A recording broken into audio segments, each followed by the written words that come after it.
Sige po, si Maxima Banlawe, go ahead po. Hello po. Sige po. Oh, Pastor, meron lang ako sanang tanong. Ang ganito yun eh. Bakit kaya na kahit na nasa biyaya na tayo, maraming pa rin mapanghusgang tao? Bakit po kaya ganun? Hello po, Sagutin ko po. Pastor. Sagutin ko po. Sige po. Kasi po, nagpapatunay na ang lahat po tayo ay makasalanan. Nagpapatunay na kahit na nasa biyaya ka na, lumalabas pa rin yung pangit na ugali. Nagpapatunay po talaga na ganun po talaga. Ang simbahan po kasi, ang church po kasi, hindi po perpekto. Hindi po talaga tayo perpekto. Meron talaga mga matured Christian, meron pang yung mga hindi pa matured Christian. Okay? Hindi po porke sila ay, halimbawa, hindi porke kayo nagtuturo na o nagpapastor ka na, ay hindi siya pwedeng makitaan ng kahinaan. May kahinaan ho talaga. Kaya ho ganun. Kung sa tingin po natin na mas matured tayo sa ibang tao, yun po yung katotohanan. Kaya yun po yung masakit na katotohanan dito sa daigdig.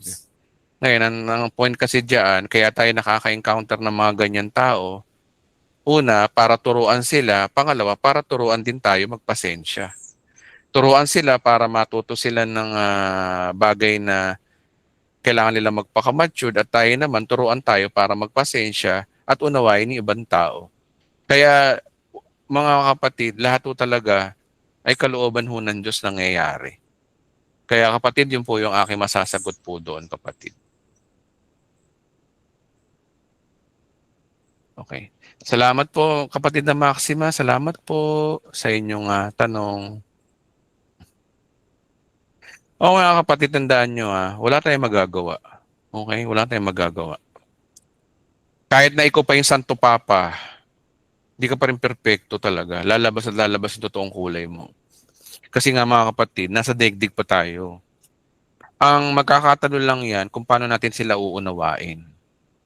Okay? Ang nangyayari ko kasi yung mga ganyan, hindi maiiwasang puyaan. At maaaring kaya nangyayari yun, baka hindi pa talaga sila Christian. Dalawa lang yan maaaring they are immature Christian o maaaring hindi pa talaga sila Christian. Ganun lang yung mga kapatid. Kung tayo nakaka-encounter ng mga taong judgmental, hindi pa talaga sila. So dalawa lang ho yan immature Christian o hindi pa talaga sila Christian. So anong response po natin dyan? Ang response po natin dyan, tayo nakakaunawa, tayo na lang pong umunawa, tayo na lang pong umintindi. Kasi kung papatulan po natin yan, hindi mo dapat i-level ang sarili mo sa mga ganyan tao.